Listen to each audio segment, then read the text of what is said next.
Hello and welcome to our Friday webinar. We are on with a very special guest today. We got Dr. Pilny. Welcome. Welcome and thanks for coming back. So we had you on, oh gosh, was it probably almost a year ago, I'm going to guess. When was the last time we had you? Somewhere around there, yeah. Maybe Brenda could tell us. She's behind the scenes. But yeah, yeah. No, we got a really important topic there. We're talking about uh, our parents' mental health and well-being. And I'm sure this is something that we all really want to nail down and offer our birds the best environment and for them to thrive. So we got Absolutely. people logging in, and we'll see if we have time for questions towards the end of the webinar. Um, in the meantime, if you're logging in, please tell us where you're coming from so we can kind of get a consensus on. We have people all over the world that tune into our webinars, which is very exciting. People just want to absorb this information that you guys generously provide. So I'm going to let you, I think you have a screen share for us today. Yes. Okay, I'll let you take it away. All right. Well, thank you again. I do, appreciate the opportunity um, to be able to speak and talk about some of these topics. And I know when we discussed the topic and the planning, it was sort of let's move a little bit away from the disease type of topics and think a little bit more about what other issues there are surrounding pet birds. And I think mental health and the terminology and that whole genre of what we're looking at here is very timely and very important. And I think that that's a good topic to go through. So I do appreciate everybody attending and those people who are interested. Greetings from Phoenix, Arizona, where I live, where we miraculously got some rain yesterday. And for any of you that have ever lived in the desert or understand what it's like when you just wait months and months and months, when that rain finally comes, it is such a relief. It reminds me of those old nature documentaries where we watch the elephants crossing the Kalahari, desperately looking for that water source. And then when they find it, it's such a relief. And, here you're sort of like feeling one with the plants and the trees and nature and the earth getting a drink. So it's a relief when we get some rain here in the desert. And interestingly, this morning when I was having my tea, I'm a morning tea drinker, not a coffee drinker, but my Yogi tea bag said, without the storms and rain, life would cease to be. And I thought that's actually a perfect segue, and that's an interesting, timely tea bag there for us to talk about parrot mental health and well-being. So. So I want to start the lecture basically by touching on anthropomorphism, which most of us know, but by definition, this is when we attribute human characteristics to non-humans. Basically, when we try to attribute emotions, behaviors, anything like that to, and for the purposes of this lecture, to our pets. And so examples are when we say, oh, my parrot is mad at me, or my budgie is jealous of my other budgie. And we think about these different terms and we think about how we use them. And in the scientific world, and as a pure behaviorist, we have to be careful about how we use those because we don't and probably will never know if birds really feel those type of emotions. Do they look like it to us? It appears that if that was a human, that's what they would feel. But anthropomorphism has a time and a place. I know I like it because I think it's fun. I think we all like to think about our pets having human emotions, and clients all the time tell me, oh, my bird is mad at me for bringing him to the vet and things like that. So just a note on anthropomorphism, there's a healthy place for it and it's something that we can have fun with. But when it comes to true, strict behavior understanding and well-being, we just have to be careful what emotions we think our birds are feeling. Well, parrots are smart. Surprise. I mean, I think we all know that. They're highly intelligent animals. We talk a lot about the learning abilities and the learning capabilities of parrots, and we talk about how research has shown us they can learn at a comparable level to a human that is between 5 and 7 years old. And I often tell that to people, and their response is, well, what does a child know? Or what does a kid know? And I'm like, those are the ages where children are absorbing tons of information. They're learning to read, they're learning to write, they're learning the alphabet, they're memorizing. They are absorbing so much information. And when you think about an animal that can learn on that level, you have to realize that they take in so much and they're highly intelligent, and that their mental states really involve a whole range of cognitive abilities and probably emotions and a lot of emotional states that we want to recognize. And that's part of the reason I started with anthropomorphism, because we do think we recognize emotional states, and science is desperately trying to sort those out. We know we need more studies and further understanding, more behavior analysis once we learn their emotional needs.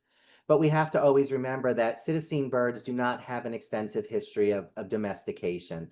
I think it is still fair to sort of say they're captive wildlife.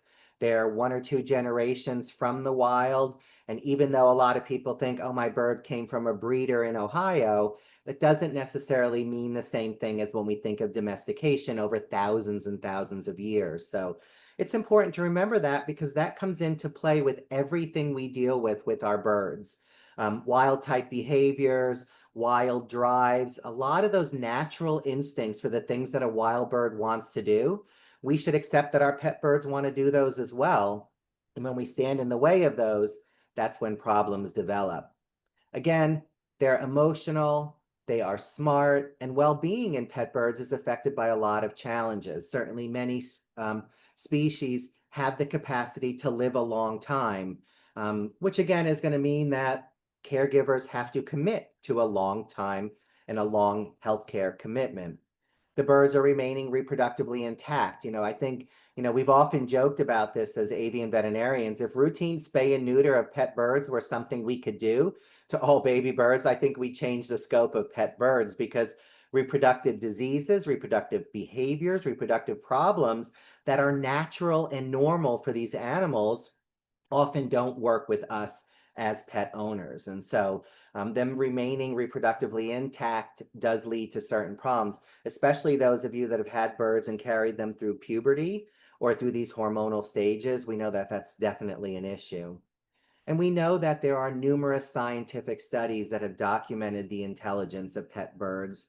And specifically, when we think about Psittacine birds, and we think about the importance of providing intellectual challenges for them, it's important to understand that that's a key thing. And we'll touch a little bit more on that as we move through the lecture. So what do birds need? Well, that's a loaded question, and there's probably a lot of different answers to that. We think about what are the basic needs of any living individual, but let's funnel that down to understanding the behavioral and emotional needs of Psittacine birds and the important implications, because we can provide the conditions for birds in captivity for them to express species typical behaviors. We can reduce the incidence of behavior problems. And I think that's something a lot of people look at. I know the sanctuary folks and the people who do rescues and the people who take in unwanted birds are almost always doing that because somebody can't tolerate or won't tolerate any host of behavioral problems. The top of that list, and research studies have shown us that screaming, biting, and feather destructive behaviors are generally the top three, in no specific order, reasons that people don't want to keep their birds and surrender them. Of course, aggression and certain behaviors like that become intolerable for people. And there's often a lot more complexity to these. So that's the reason we're talking about this today. Inadequate attention to birds' mental health is an important welfare issue. And I'm all about welfare issues and stuffing those down everyone's throats when it comes to the keeping of pet birds, because there are unique welfare challenges that are causing many of our birds to have a poorer quality of life than any of them to deserve. So boredom and social deprivation only name two examples of negative influences on a bird's mental well-being. Birds are social animals, they're active, they're busy, and the concept of boredom, the concept of sitting in a cage all of your life with a few toys hanging that you may or may not use, and a lack of any more interaction, so-called cage birds, really is a negative influence on mental well-being. We can always draw these parallels, and sometimes you'll hear people talk about trying to make comparative examples. What if you lived in a 3-by-5 room your entire life? I mean, we can always do that, but it's just important to understand how they really affect birds. Just a quick mention, the Parrot Wellness and Welfare Program at UC Davis's College of Veterinary Medicine. They do have a wellness program focused on birds, trying to promote and educate. And these 6 items here are basically what their program consists of. These are a simplified way of looking at 6 aspects that, if these are all met, are going to promote a much higher level of wellness and welfare. Certainly preventive health and pediatric and geriatric care, nutrition, behavior, environmental enrichment, and of course, pain prevention and pain management. And this is really, really important. And veterinary medicine, probably in the last 15 years, has really shifted more towards a larger focus on pain control and pain medications. I know when I started as a veterinarian many, many years ago, but since I finished veterinary school and have been working with birds for 24 years now, we've really learned to respect and understand pain states and how important it is to eliminate those for the health and well-being. I mean, pain is associated with recovery. Making any animal, but birds for this topic, not experience pain or lower that pain is an indicator of recovery and faster recovery. So it's really important to remember that, and it's a vital part of bird welfare. Also, a mention of the 5 freedoms, or what some people call the 5 welfare needs. For people not familiar with these were developed back in the 1970s, and they were really largely focused on the keeping of livestock and farm animals, and the importance at that point of recognizing how important welfare was, and honestly, how much we were not looking at welfare for farm animals. We can open up a can of worms of whether we do enough or not, but that's the subject of another discussion. But for the purposes of today, the 5 animal freedoms are listed here. And again, they may be an oversimplification, but they do cover everything that animals deserve freedom from. And this applies to all living beings: freedom from hunger and thirst, from pain and disease, from fear or distress, the ability to express your normal behaviors, and freedom from discomfort. And these are actually scientifically valid. The 5 freedoms are used in scientific research to validate welfare studies. And because of these, we've had probably 7 or 8 more different models to balance and evaluate welfare that have been used in science. And that's an important part, because we need the scientific studies to back up this information and to back up what we know to be true and correct. And we need to have some valid scientific way to measure welfare for a lot of reasons, one of those being persecuting those people who abuse animals. We need to have standards for that. I mentioned 3 W words here: welfare, well-being, and wellness. And I think it's important as we go through this lecture to differentiate the 3 of those, because they all have different meanings, but they all are connected. They are all involved with each other. We're talking about welfare of birds. We're talking about methods of promoting their well-being. And then we want to promote overall wellness. We want to make sure that, as the kids these days say, living their best life. And I think that's what's really important. Social behavior in birds varies widely, and I think it's also important to understand, especially people who are new to owning birds and new to different birds that come from different regions of the world, that there's a large variety of citizen species, and it's important not to generalize their behavioral needs, their mental health. We can't generalize nutritional needs. We can't generalize life cycles, longevity, lifespans. I think the eclectus parrot is a really good example of that. For years, we've been thinking that we can feed them the typical New World citizen diet. And, we've got a lot more information now that tells us the eclectus needs a unique diet that is not similar to what you're feeding a macaw. So understanding the varied differences is going to allow us to understand the differences in social behavior. There's 4 main families within cetaciforms, and this has gone through a recent redistribution, reanalysis. Our behaviorists and our ethnobiologists and those people who study this are always working to classify and reclassify. There's been an ongoing move, started probably 10, 12 years ago, renaming a lot of birds because they were named for areas that they're not from. The so-called Amazon birds that don't come from the Amazon region are being renamed because they were all the green parrots from South America were called Amazon parrots, and many of them don't originate from the Amazon areas. So, but the four families are listed here, and then the birds that basically come from those regions or from those areas. Excuse me one second. And we have to understand how that contributes to different social behavior. We know that some birds are solitary in the wild and some birds are highly, highly social. And knowing that may make a difference. But of course, there's so much variation. You think about a bird coming from, say, Central America, think about a bird that may be Australasian in origin, birds that originate from certain island countries. They come from varied climates, different times of the year, different things are happening. They're choosing reproductive cycles based on that. There's a lot of things that work with that. And so recommendations for maintaining their emotional health really need to be specific for the species and the individual involved. And of course, we have a picture here of our lovebirds, the classic example of those birds that are so appropriately named. I mean, they are highly social, they live and they bond, and they pretty much stay smushed together most of their lives. If you ever go to a zoo that has a large collection of lovebirds and you visit the exhibit, you'll see them all kind of paired off and smushed together on perches, staying as couples. And so we need to understand these behaviors to promote well-being um, in these birds.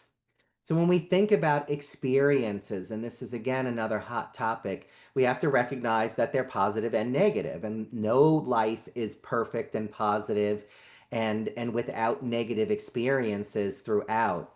But fear or anxiety that is created in birds and is exhibited by things like avoidance behavior, frantic behavior, displacement, aggression, excessive or abnormal vocalizations are all outward signs to us that something's wrong here.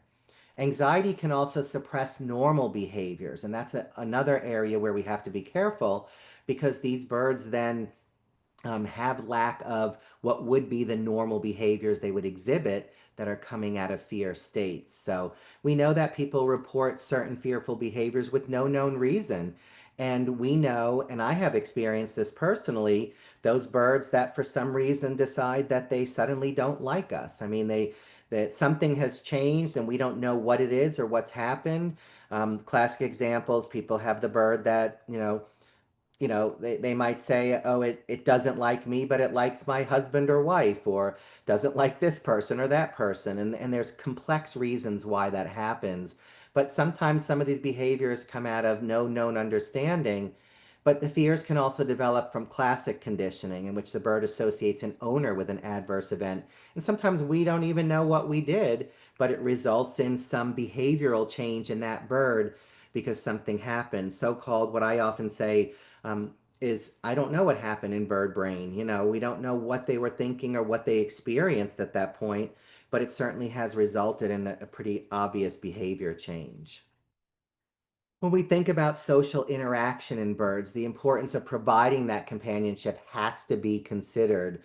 I think that we're seeing more and more of this. I think more people are aware how in some countries in Europe, you are not allowed to own one of any type of pet that can live with others of its kind. The classic example has been small mammals like guinea pigs or rabbits. And there are countries now that don't allow that because we understand the welfare needs of social companionship. And that's something that birds have as well. Again, going back to slide 2, they're basically wild animals, and that wild drive to find a mate, build a nest, lay some eggs, raise a family, reproduce, and kick those kids out and start over is highly ingrained in birds and those natural behaviors. And that's something they want to do, whether they're alone or not. So we have to understand the implications of blocking that. There's been a lot of research into flock behavior and what birds do when they maintain large flocks. Some of the research has taught us a lot about behavior that we can funnel down into our pet birds. Flocking will improve defense against predators. It improves competition. It improves feeding efficacy and it allows them to have access to mates and larger mate selection. Birds often have a balance in that. We know that Some of the studies have shown that only certain members of a flock are breeding, while the others appear to form a buffer of territorial defense. So these birds have really well worked out systems that in some ways we're just starting to understand what they do. We look and say, wow, that's a beautiful flock of macaws feeding at that clay lick when you visit, South America, but there's a science to what they're doing, and there's a lot more complexity to it that plays into our pet birds. Alarm calling is common. Birds alert each other, they warn, they display certain vocalizations. This is analogous to people talking about alarm calls in their pet birds, morning calls sometimes, or birds that definitely do start alarm calling when they get scared. A classic example is some large predator walks by a window where they're near, and they may get startled, and they may start making those alarm calls. So we have to understand that social interaction plays so many more roles for these birds, and when they don't have that, we're suppressing some of that, and that leads to problems. That leads, of course, to pair bonding and the whole concept of that as pet birds. It's defined as basically a mutually beneficial relationship serving the primary function of raising their young. I mean, that's what birds are basically doing. They're instinctively going to want to do that in most situations. Pairs do certain behaviors. They preen each other, they feed each other, they look out for each other, they protect each other, they take care of each other.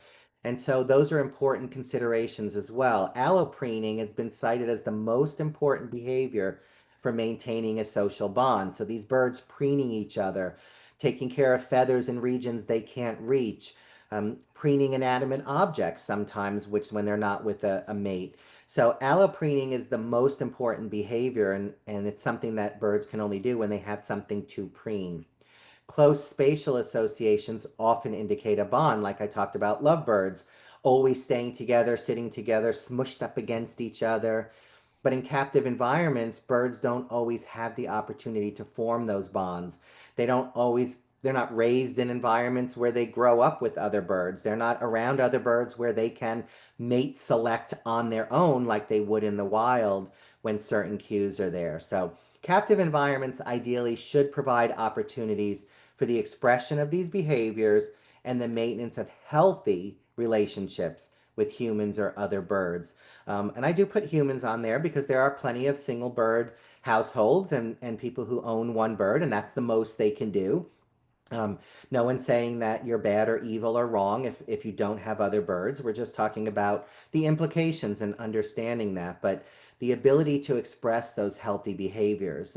Certainly, you hear about unhealthy behaviors that often are tolerated by people because they're expression of normal behavior. Birds that masturbate on an owner's arm, or birds that may regurgitate on someone's feet. I'm not sure what the foot fetish thing is with a lot of our parrots, but that seems to be an ongoing thing with birds and their foot fetishes and wanting to feed our feet, which is not fun if you've ever lived with one of those. But basically, providing those opportunities to express is what's important. And again, a lot of studies have shown us the importance of bonding, of pair behaviors, and what birds do. I think what's really important to take from this is the influence of pair bonding. Found that paired birds would often have more use of enrichment devices than birds that were alone. So they were creating more to do, they were keeping themselves busier. Studies show those birds were much more active, more playful, more engaging. Paired parrots, or birds that live with other birds or live with a mate, spent less time screaming, less time over preening or unnecessarily preening, maybe out of boredom, and were more active. And who's to say maybe that over preening behavior isn't something that escalates over time into feather destructive behavior? Um, so it's a consideration there. We also know that birds in scientific studies that are housed in pairs or with groups or with flocks did not develop many stereotypical behaviors that we see in birds kept alone. They were less fearful of humans, and they had a reduced fear of new objects. And it seems like those studies where we think about the classic one is the African gray, and you spend $28 on a new toy and you put it on in the cage waiting for them to play with it, and that bird is petrified of it, is fearful, and thinks you put something in that cage that's going to kill them. And it's not really like that. But those birds tend to not exhibit some of those behaviors when they're in pairs or with groups. And I don't know if that's strength in numbers or it's just that they feel more secure, more stable, and are better able to deal with some of those negative states and those negative situations. And so, negative states and situations, birds are often exposed to unpredictable environments. There are things we cannot control when they are living in our living rooms. It's just a fact of life. Feeding, photo period, exercise, social interactions, everything, even when they can bathe. All of these things in this second block here with the sink are based on the varying schedules of caregivers. And from a purist view, basically what we're doing is we're allowing our birds to do things on our schedule when we can do them. When people say, okay, it's Sunday bath day, and that bird maybe doesn't want to bathe Sunday, maybe it wants to bathe on Wednesday, but it's not going to get the opportunity to do that. And so a lot of the things that we do in these birds create unpredictable environments that create stress. And it doesn't allow the bird to develop a sense of control or those skills to cope with stress. And this is another hugely important area of research and of understanding how we can improve bird welfare. The idea of independence, the idea of the development of a sense of control over something. And it's not so much that we don't or shouldn't have to control certain things. It's just that when we eliminate the ability for them to develop those on their own, it creates a different and sort of a more unique, complex situation. Studies have definitely shown the adverse effects of unpredictability on the mental well-being of a lot of animals, and parrots are no different from that. So moving into a bit of the developmental factors, we know that as birds grow and age and develop, many of them have a long infancy and it varies widely. Some species of parrots need a longer time to wean. Some of the macaw species stay for a year in the wild. Some birds longer, some birds are fairly short. Some birds are ready to get those kids to fledge and they may be looking to have a second clutch that year. But the detrimental effects of early maternal deprivation are well known, well documented, and well understood in most animals. We may not have all of the studies that have been done, say, on non-human primates, the research we know in humans, the sociologic studies. Maybe those studies haven't been repeated in birds, so it's up to decide whether they're truly a factor in their development. Citizen breeding programs historically have focused on the removal of either eggs and rearing those birds from an egg, or taking newly hatched birds from their parents at some point and hand weaning by humans with the long belief that this made them better quality birds. This is a huge welfare area as well right now. And the concept of human versus parent rearing and co-rearing. And this is another area where certain countries in the world have banned human rearing of birds. They have to be reared by their parents or co-reared with a human involved in that, because we are now circling back to the concept that deprivation of being raised by your real parents or by your species or by your kind can have serious lifelong effects. There were a lot of people who started talking about this with feather destructive behavior and whether these behaviors developed out of some disruption of early, what we call childhood experiences, early birdhood experiences, where some needs were just not met or something caused a problem, and that led to them developing these abnormal behaviors later in life. So we do have to justify and question the practice of hand rearing and whether that in and of itself is responsible for a percentage of behavior problems, poor mental health states, and worse well-being. There are plenty of analogies to this. I mean, there are more commonly heard now than ever words about early trauma affecting people. There are more information about early childhood experiences that people don't realize stay with them. So maybe these are issues in our birds as well, and maybe this is the origin of a lot of what we're dealing with. So interestingly, there are studies that have proven in this particular one with orange wing Amazon parrots that co-rearing with the parent birds keeps and allows those birds to be just as tame as if they weren't reared solely by humans. And what's interesting about that from a medical standpoint is that, when the parents raise their own kids, they know how to do it right.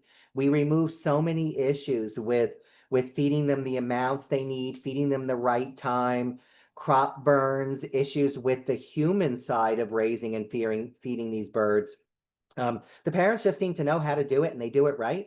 And the opportunity for them to do it and let those baby birds be co-reared.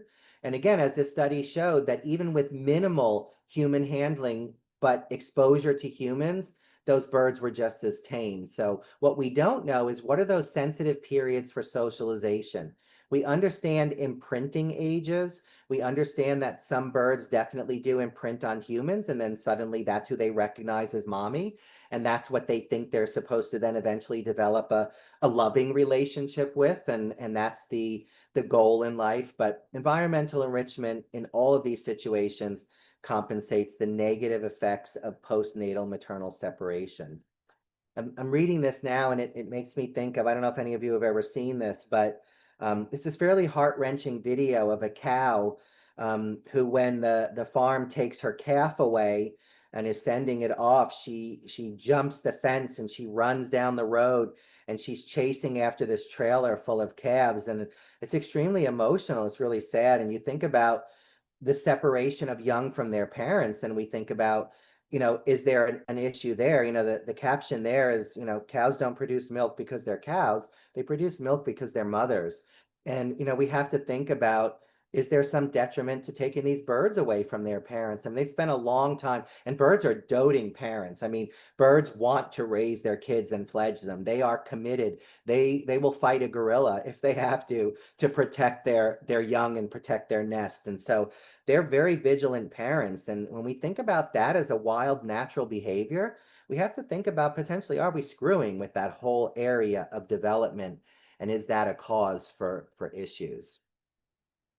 Of course, nutrition is vitally important. And, we've always heard this old expression, you are what you eat. And that's certainly very true. It's certainly very true in our pet birds, with proper nutrition being really important. Now, nutrition is a whole nother topic. It's a whole nother topic of what could be 10 webinars on parrot nutrition, but we still run into, do we know how to meet those needs? And are people doing everything they can to meet those needs? There's a lot of very high quality diets. Parrot nutrition has improved over the years. Of course, Lafeber is one that we can thank for that as well. But we've got to still think about looking at the wild type diet and think about variety as the key to meet the needs. Fresh foods, fresh vegetables, the ability to offer them the right nutrition is a key part of well-being and mental health states. And nutrition always leads us into foraging. And again, there have been webinars and discussions and lots of information about foraging opportunities. I bring it up here briefly again because it's really, really important for a lot of reasons in our pet birds, and owners really need to devote time and effort, energy into it. In the wild, birds forage sometimes 6 to 8 hours a day, and it's what they spend a lot of their time doing. They maintain roosting sites, sometimes away from foraging sites for safety. We've observed birds like some species of cockatoos that travel miles and miles and miles a day for foraging and to find food. And if you think about that compared to a bird in our home. These birds move around and they cover miles and miles of space. There's new studies actually that are looking at eclectus breeding patterns that are now showing that these male birds, since they're not as monogamous as previously thought, fly for miles and miles and miles a day, trying to meet up with young ladies. So we've seen that there's a lot of that going on.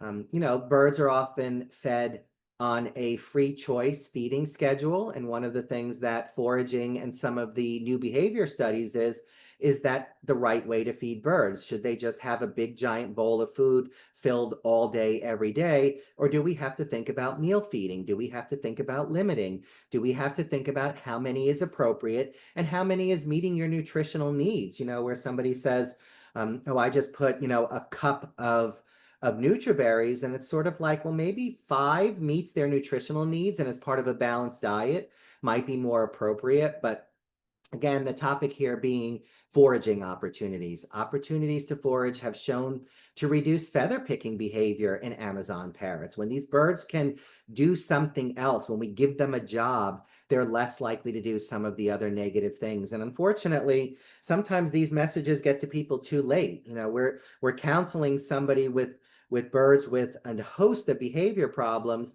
and we're trying to get them to do all the things that they already needed to have been doing, that maybe prevention is better, because we know treatment is difficult. We know that prevention is a better path. And we know that especially with feather destructive behaviors and feather picking and even self-mutilation, which is a whole nother disease in itself, they're very difficult and almost impossible to stop. And so we've got to think about preventing them, and thinking about what may be the cause they develop and can we stop that. So foraging, enrichment, ways that we can allow them to manipulate objects, chew through things, destroy something to get to food, hide it in a toilet paper, cardboard roll, hide things in different areas, have them sort through and dig through. But there's a lot of information you can find on how to do healthy foraging, and it's something to incorporate in your bird care routine and your bird care regimen.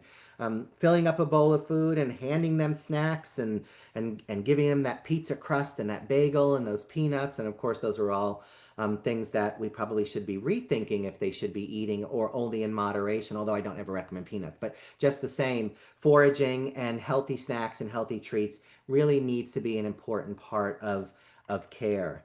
Another hugely important area is photo period, and the concept that many birds do suffer from sleep deprivation, and most owners are unaware it's happening. And we know that this leads to poor mental states and certain behavioral issues as well. So rethink photo period and sleep deprivation and the detrimental effects that it could have. Because birds are diurnal prey species. They see really well, they hear really well.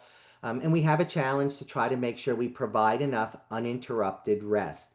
We need to make sure that these birds get the sleep that they need in quiet, dark places. In the wild, they roost at sunset, they sleep all night, and they wake up at sunrise, ready to start the day, having had a dark, quiet night.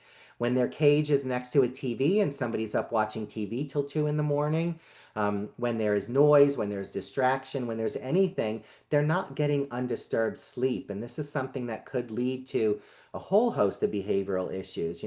Getting a good night's sleep is important to everyone. We're now learning how important and detrimental it is in humans that don't get enough sleep. I mean, sleep recharges your immune system, and I'm sure it does that in birds as well. And so it's generally accepted that natural photo period variation is important for mental and physical states in birds. And then for some people, the suggestion is a two cage system, that night cage, that sleeping cage, that smaller cage that's in another area that's inaccessible to noise and sound and disruption, might be the best way to deal with these birds, and giving them a quiet place to sleep, because sleep deprivation is a huge aspect of mental health and well-being. Again, we hear that in humans. We want to avoid that in our pet birds. And then lighting, in addition to proper lighting. I think this is really interesting because, UV lighting and the need for that and what it does and the health benefits of it are maybe only now being discovered and understood. And there's evidence, we know that probably 70% of citizen birds have fluorescent plumage, and they see in an ultraviolet range. This is how birds recognize gender. The bird can look at another bird that looks exactly the same to us, but they can see that it's a male or female. So a bird that's kept indoors under a roof, even next to a window, because glass filters UV light, is now limited on the spectrum of what they can see, what they can experience, than a bird that is exposed to full spectrum or natural lighting. So housing birds strictly indoors without adequate exposure to some UV light may actually contribute to feather damaging behavior. It doesn't mean that when you add full spectrum lighting to that naked bird, they're suddenly going to stop picking, although it is still a positive step in the right direction for care. And the concept of UV lighting has been covered as well, and it's an ongoing science. I think we're all come back. I personally believe birds should have it. My own pet birds are under full spectrum lighting for varied times. I adjust those seasonally. I have learned that they probably need less hours in the day of it, but I think it's an important part of mental health is that exposure to light. Your doctor's probably going to tell you go for a walk in the sun. It's important, and it's something that does contribute to our well-being.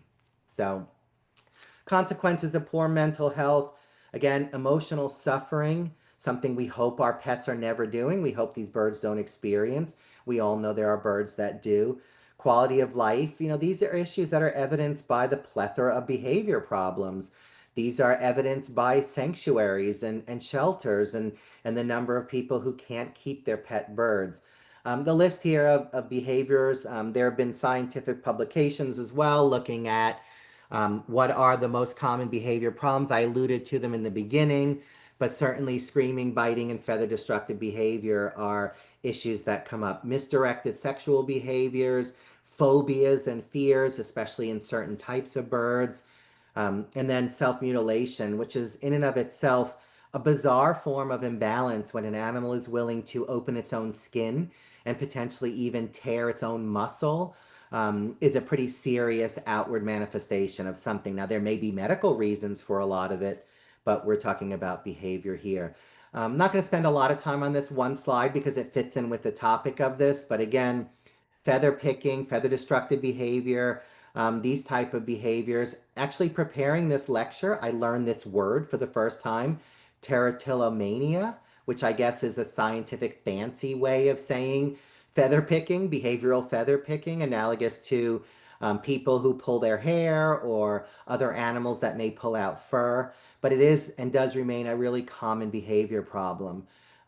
We know that new studies have shown that these birds that have feather destructive behavior have higher circulating levels of corticosterone, and that's their stress hormone.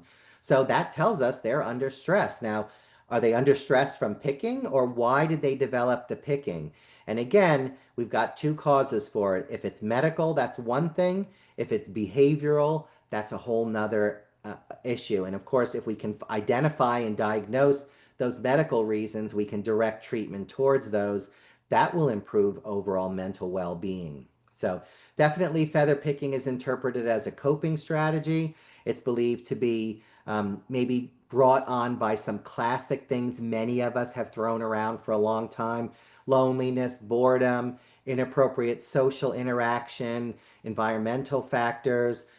You hear a lot of stories and a lot of people who have had a lot of experiences with birds, and we don't always know that, but we've heard people who say they adopted a puppy and the bird started pulling its feathers out. We've heard people who say they've dyed their hair and the birds then started behavioral screaming when they came around. So, birds, again, going back to slide one, they're highly intelligent, they're smart, and they figure things out. But when we think about some of the outward manifestations of boredom and loneliness and high levels of stress and anxiety, we've got to do things to minimize those. So, as we're working towards concluding here, what are the key factors that are affecting well-being? What are the things that we can really focus on? We can adopt into our own bird care plans. We can teach other people. We can emphasize, and I put those here in bold lettering. The first, of course, is environment and housing. I'm always going to harp on no cage is big enough. When people always ask, what size cage do I need?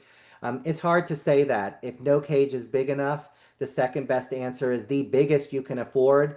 Keep clean and maintain for that bird. I'm always pushing people to think of whole environment concepts. Do you have a room in your house you can dedicate? I know people who have converted a garage into a bird room. We have people who have a guest bedroom that they've remodeled to make it bird safe. I know people on this call have done that, and they've created environments that give those birds a level up from just living in their cage. So ensuring that cage and that environment's big enough, but of course that leads into enrichment, physical, mental stimulation. We talked about foraging, their puzzle feeders, opportunities to explore and interact and have new experiences. Next is social interaction. Naturally social flock animals, they are going to want that interaction. And sometimes people say, my bird won't get along with another bird. It doesn't like other birds. You often hear say they hate other birds. We all know there's a lot of issues in captivity of birds harming each other through various reasons. It's an unnatural thing because it doesn't really happen in the wild. In the wild, maybe it's because they have more room, more space. Maybe they just feel differently, but they don't generally resort to violence the way they do in our homes. But we know that, providing that social interaction and avoiding isolation. Isolation leads to anxiety and behavior issues. And safe surroundings. I mean, we want an environment that's free from hazards. We don't want these birds getting into things they shouldn't. They're going to use their beaks. They're going to taste things. They're going to try things. Many of us have had those experiences. I've lost the drywall edges. We've lost blinds. We've lost material, curtains, furniture legs. The classic example is the people who have lost a leg of their table because somebody decided to chew on that. But we need to make sure the environment is bird safe, the same way we proof for other animals. Exposure to natural lighting and fresh air whenever we can do that. Have a safe locked cage that you can put out on a porch for a few hours. Build an outdoor aviary that you move the birds into for periods of the day. Build a catio type structure around a window where you can open the window and the birds can go out into a safe environment. Think about those whole environment, total living concepts that improve emotional states and well-being. And then some key factors are our nutrition and diet. And again, we've touched on that. A balanced and varied diet. I think variety still remains the key to meeting their nutritional needs. Foraging opportunities. Again, birds spend a lot of their time working on foraging. So let's let them do that in our homes. And let's make sure we promote that. And of course, constant access to fresh, clean water is essential. The ability for them to make choices on drinking, bathing, and having access to water is vitally important for them. When we think about health and veterinary care, this is another area that's really important. Preventive care. I mean, I may be preaching to the choir for people on the webinar, but regular checkups, early detection, early treatment, and long-term management are really important. I already alluded earlier to pain prevention and pain management. Really, really important for recovery, really important for quality of life. Nothing should have to live in pain, and there are ways that we can minimize that. And then, of course, addressing specific diseases, evolving as science evolves, as we learn more, as there's more growth, being aware of common parrot diseases, being aware of how we can diagnose and treat those. The classic example, of course, we want to avoid only seeing birds when it's an emergency because we know oftentimes an emergency could mean it's too late. And so preventive care, infectious disease screening when it's appropriate, and routine blood work, those type of things that are part of a preventive healthcare plan are definitely going to allow us to catch things earlier and definitely going to lead to a better state of welfare. And then behavior and training. Of course, respecting boundaries and building trust. I mean, that's a big part of living with a bird, living with a parrot, especially the large parrots.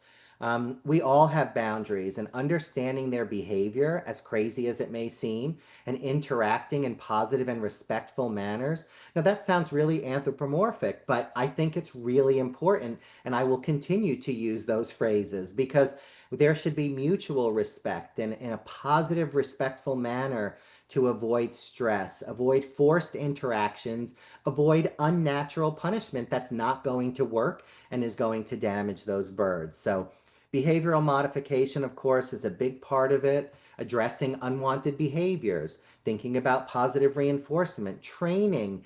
I tell every client with a new bird, they need training, discipline, and boundaries. People get a puppy and they go to puppy training classes, and it's important that that dog know to sit, stay, roll over, walk on a leash. We have a list of things, and we can apply those to birds as well. They need to learn step up, step down.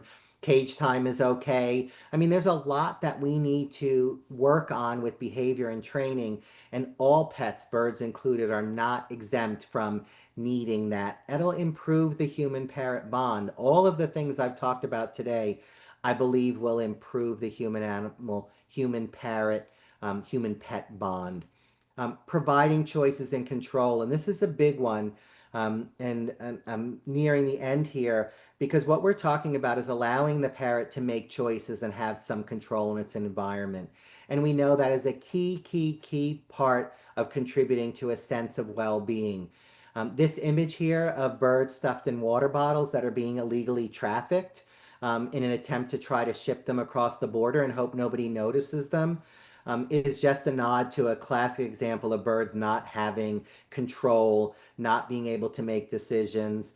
And again, a shout out to the ongoing illegal wildlife, illegal bird trade, the parrot trade, and the ongoing issues. There have been two big cases published in the news in the last week of people attempting to smuggle birds, stealing them from the wild and trying to get them through to destinations where people are paying a lot of money for them.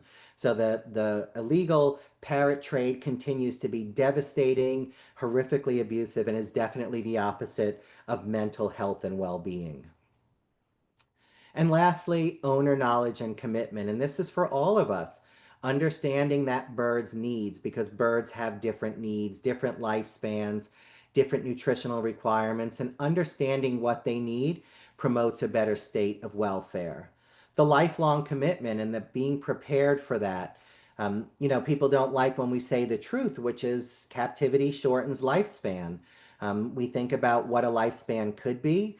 We thank our pathologists for publishing information on longevity, and when we see certain diseases, we know that, and many of us probably have seen our birds develop cancers when they're very young. We've seen birds develop congestive heart failure at midlife when we thought they'd be with us a lot longer. So we definitely know that there is still a long-term commitment, and though we can never predict what that is, and though it may not be what you expect when owners come in and they've got that 12-week-old baby scarlet macaw and they say they live to 90, right? And I have to say, I'm sorry, probably not. Let's hope so. And if you do everything in this talk, maybe they will, but captivity definitely doesn't allow lifespan to be quite what we hope. Again, sanctuaries and bird rescues are full. Some of them just don't have any more room. Bird relinquishment is another huge welfare challenge and is affecting well-being. Continued learning, seeking advice, all of us staying informed about best practices in parrot care. I hope that even something in this lecture allows us to continue learning and is important, useful advice. Consulting with avian veterinarians, consulting with behaviorists, consulting with knowledgeable people who know about birds is the best way to go. We were talking before this webinar started a little bit about veterinarians, avian veterinarians. And I think it's important to remember there is a difference between people who maybe are vets who like to see an occasional bird and those who have dedicated a career towards that. And there is a difference in the care you're going to get. I mean, there are people who don't have options, but trying to find somebody that it's not necessarily that they're board certified. And it's not necessarily any of that. It's that they have a long-term commitment to education, learning experience, and they are bird savvy and they are able to help you. The vet who sees mostly dogs and cats and occasionally dabbles, as we call them, is probably not going to give us the best outcome. So remember, when we're keeping pet birds, love them and know the joy of balanced bird ownership and understand the concepts of mental health and well-being. I love this quote. I'm going to end with this one. The right way to love a parrot is however the parrot wants to be loved. That way they get to exercise choice. That way they have free will. That way they're happier. This image here is the third edition of a textbook that's been published, Mental Health and Well-Being in Animals. Took me a while to get the image manipulated to make sure I could get that gray parrot in there because they kept wanting to put the lower images. And I'm like, I'd rather look at the gray parrot than the pig, but they both made it. But just the same, Mental Health and Well-Being in Animals, the third edition has been published. It covers a whole chapter on birds. Some of the information in this talk came from this book. And if you're really interested on this level, even if you're interested in your keeping horses and tortoises, it's a great resource for that. And I thank you very much for your attention and again, allowing me to speak and discuss and share this information with you. Great. Thank you, Dr. Pilny. That was amazing. People definitely want to see if we can make you a regular speaker on our circuit. I know you got a bunch of other commitments, but we really appreciate you joining us today. So I would maybe, love that. I would okay, love that if it works into your account. I would love to do more of them. So yes, if it works with your calendar and it works out, hit me up. excellent. Okay, a lot of the yays are going to go off right now.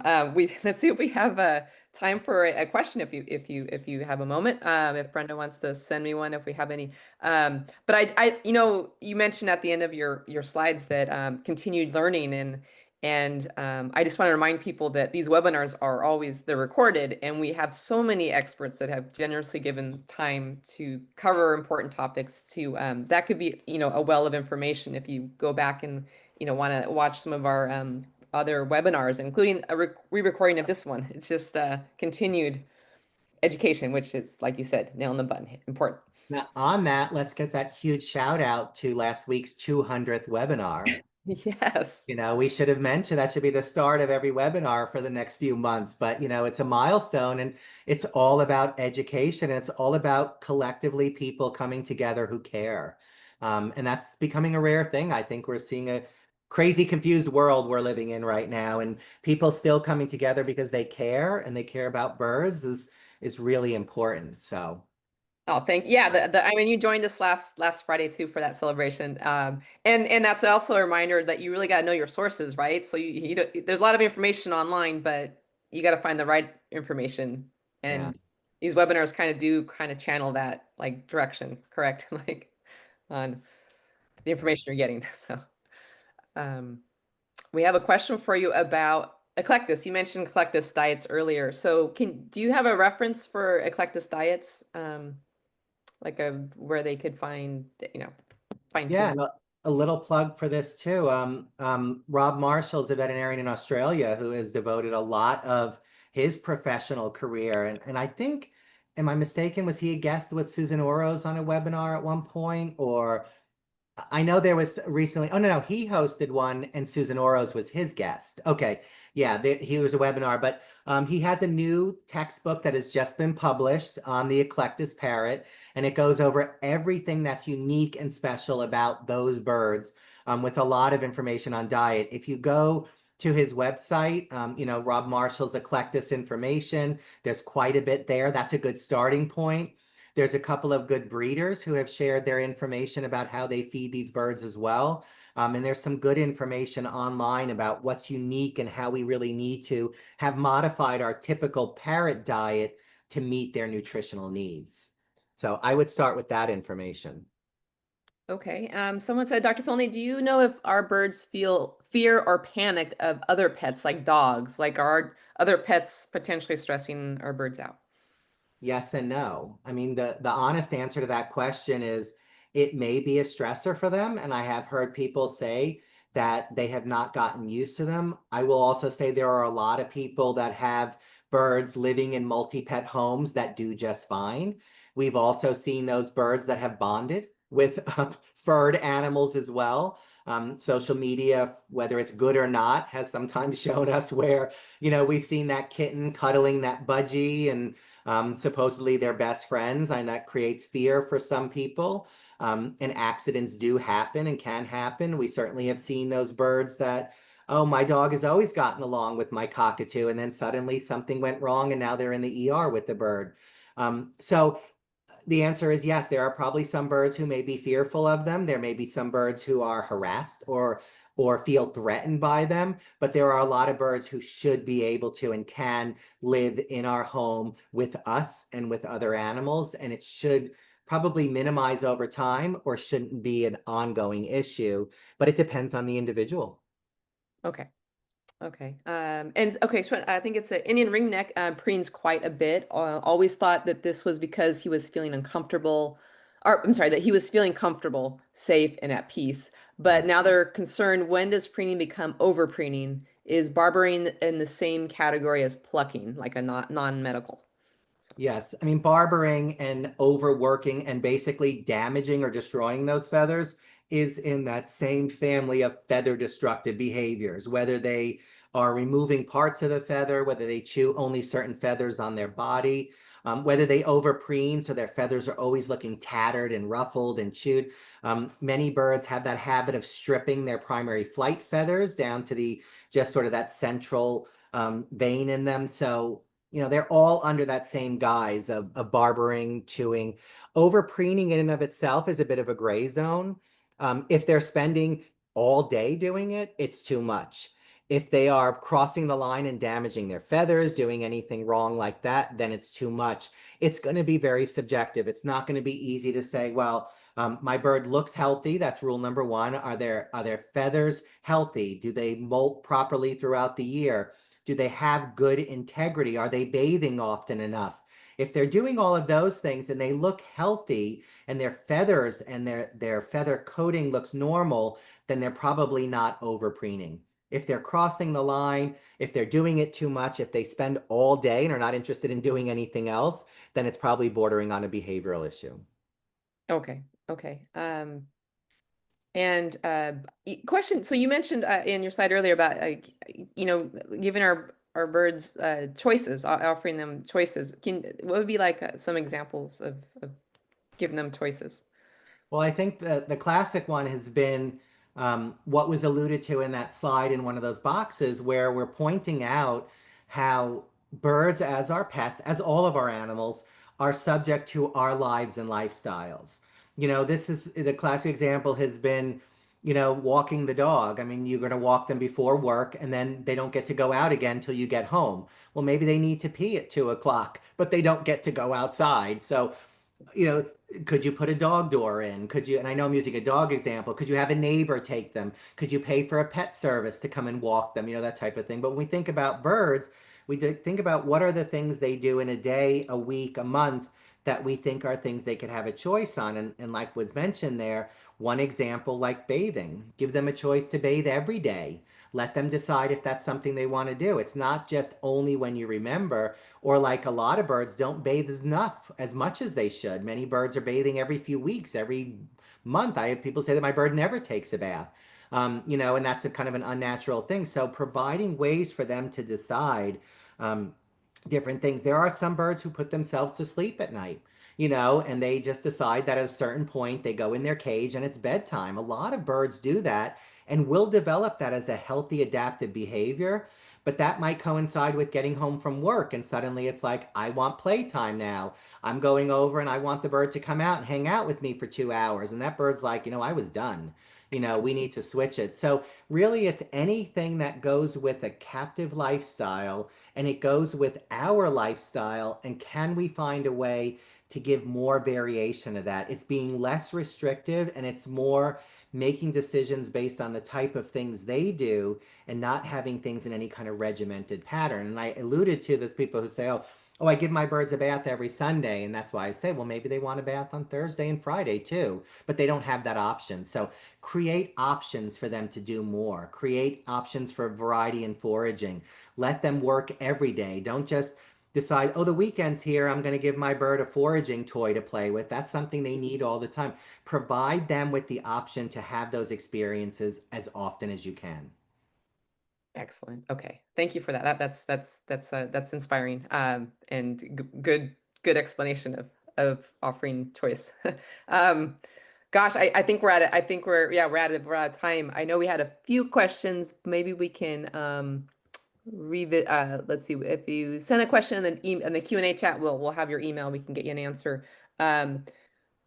Just want a quick reminder that next Friday we'll be on with Dr. Tom Tolley for another episode of Ask the Vet. And Dr. Pilny, you got the message. Everyone wants you back. So I'm hoping that we Thank can you. arrange a time and I'm sure the topic, probably one you will choose because you have chosen really good topics so far when you joined us. So Well, I would be happy and honored to continue to participate. And if it's a matter of offering more, let's work it out.